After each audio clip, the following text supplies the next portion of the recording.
ભારત માતાની રક્ષા કાજે સરહદ પર ફરજ બજાવતી દરેક ભારતીય યુવાનનું સપનું હોય છે। દેશની સેવા કરવા માટે તત્પર રહેતા જવાનોનું માન સન્માન પણ ખૂબ જ હોય છે। ગુજરાતમાં છેલ્લા કેટલાક સમયથી યુવાનોમાં આર્મી જોઈન કરવાનો ક્રેઝ વધી રહ્યો છે। દેશ માટે ફરજ બજાવવી દરેક ભારતીયનું સપનું હોય છે, ત્યારે રાજકોટનો યુવાન પેરા કમાન્ડોની 9 માસની ટ્રેનિંગ પૂર્ણ કરીને ઘરે પરત ફર્યો હતો। આર્મી જવાનનું ઉત્સાહભેર સ્વાગત કરીને તિરંગા યાત્રા કાઢીને યુવાનનું સ્વાગત કર્યું હતું। દેશ માટે ફરજ બજાવવી દરેક ભારતીયનું સપનું હોય છે। દેશના સીમાડાનું રક્ષણ કરવા સરકાર દ્વારા અગ્નિવીર યોજના અમલમાં મુકાતા રાજકોટ શહેરનો ઠાકુર સમાજનો યુવાન દેશની રક્ષા કાજે આર્મીમાં જોડાવા ટ્રેનિંગમાં ગયેલ અને ભારે મહેનત સાથે ટ્રેનિંગ પૂર્ણ કરી પરત માદરે વતન આવતા પરિવારજન અને સ્નેહીઓ દ્વારા આર્મી જવાનનું ઉત્સાહભેર સ્વાગત કરીને તિરંગા યાત્રા કાઢીને યુવાનનું સ્વાગત કર્યું હતું। પરિવારનો એકનો એક દીકરો આર્મીની ટ્રેનિંગ પૂર્ણ કરીને પરત ફરતા ભાવિક દ્રશ્યો પણ સામે આવ્યા હતા અને માતા પિતાના આંખના અશ્રુ પણ સરી પડ્યા હતા। દેશના સીમાડાના રક્ષણ માટે સરકાર દ્વારા છે તે અગ્નિવીર યોજના છે તે અમલમાં લાવવામાં આવી છે। રાજકોટનો જે એક યુવાન છે તે માદરે વતન છે તે પરત ફર્યો છે। આપણે દ્રશ્યો બતાવી રહ્યા છીએ કે રાજકોટ શહેરમાં જે યુવાન છે તે અગ્નિવીરમાં છે તે પેરા કમાન્ડોમાં છે તે સિલેક્ટ થતા છે તે હાલ રાજકોટ સહિત સમગ્ર સૌરાષ્ટ્રભરના લોકોમાં છે તે ઉત્સાહ પણ તે જોવા મળી રહ્યો છે। ત્યારે આપણે જવાન સાથે જ વાત કરીશું। ખાસ કરીને આપનું નામ? મારું નામ ઠાકુર રાહુલ છે। રાહુલભાઈ, ખાસ કરીને કેવી મહેનત અને હવે કેવી ખુશી? બસ મેં બહુ હાર્ડ અને અઘરી મહેનત અને બહુ હાર્ડ ટ્રેનિંગ કરી, પણ હવે મને બહુ ખુશી, બહુ આનંદ થાય। હવે કાંઈ ટેન્શન નથી, બધી સફળતા મળી ગઈ। રાહુલભાઈ, ખાસ કરીને અમને જાણવા મળ્યું કે આપ પરિવારના એકના એક દીકરા છો। ખાસ કરીને પરિવાર દ્વારા કેવો સપોર્ટ? બસ પરિવાર દ્વારા ફૂલે ફૂલ સપોર્ટ છે। જ્યારે હું જવાનો હતો આર્મીમાં ત્યારે બધે મારા પાપાને કહેતા હતા કે એક જ છોકરો એ રહેવા દો, પણ મારા પાપા કે ના, એને જવું છે, એને શોખ છે, એ મને સપોર્ટ કર્યા અને મહેનત કરીને હું ગયો આર્મીમાં।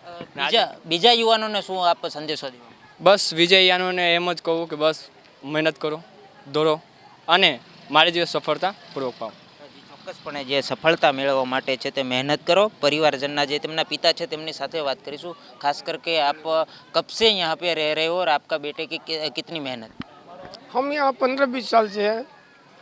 हमारा बेटा 8 साल से था तब से मेहनत करता है। खास करके मतलब आपका एक लड़का है, उसको आर्मी में जाने के आपका सोचा कैसे?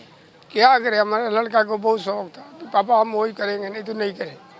अन्य पिता को आप क्या संदेशा देना चाहोगे? क्या हमारे कहने का मतलब है कि जब लड़का का मन है कि भाई हम ये करेंगे तो भाई खुशी राजी से जाओ, आज देश के लिए तुम रक्षा करो।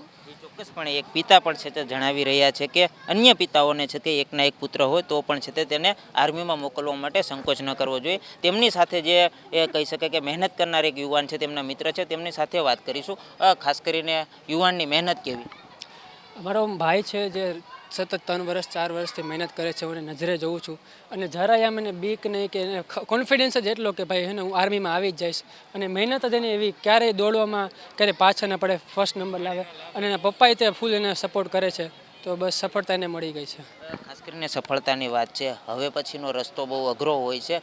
પહેલાંની એની મહેનત કેવી ને હવે એની શું તૈયારી રહે?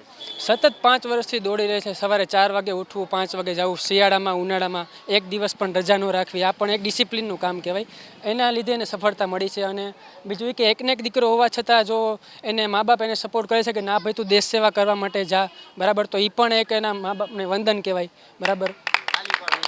પણ જે હાલ એક કરુણ દ્રશ્યો પણ છે તે સામે આવી રહ્યા છે, કારણ કે જે એકનો એક દીકરો છે તે હાલ આર્મીમાં છે તે પેરા કમાન્ડોમાં છે તે સિલેક્ટ થતા માદરે વતન રાજકોટ શહેર પરત ફર્યો છે। રાજકોટવાસીઓ છે તેને ઉત્સાહભેર છે તે આમંત્રિત પણ કરી રહ્યા છે અને તિરંગા યાત્રાનું છે તે આયોજન કરવામાં આવ્યું હતું અને ભાવભર્યા છે તે દ્રશ્યો છે તે જોવા મળી રહ્યા છે। કેમેરામેન દિવ્યરાજ વ્યાસ સાથે વિપુલ પરમાર, ગુજરાત ન્યૂઝ, રાજકોટ।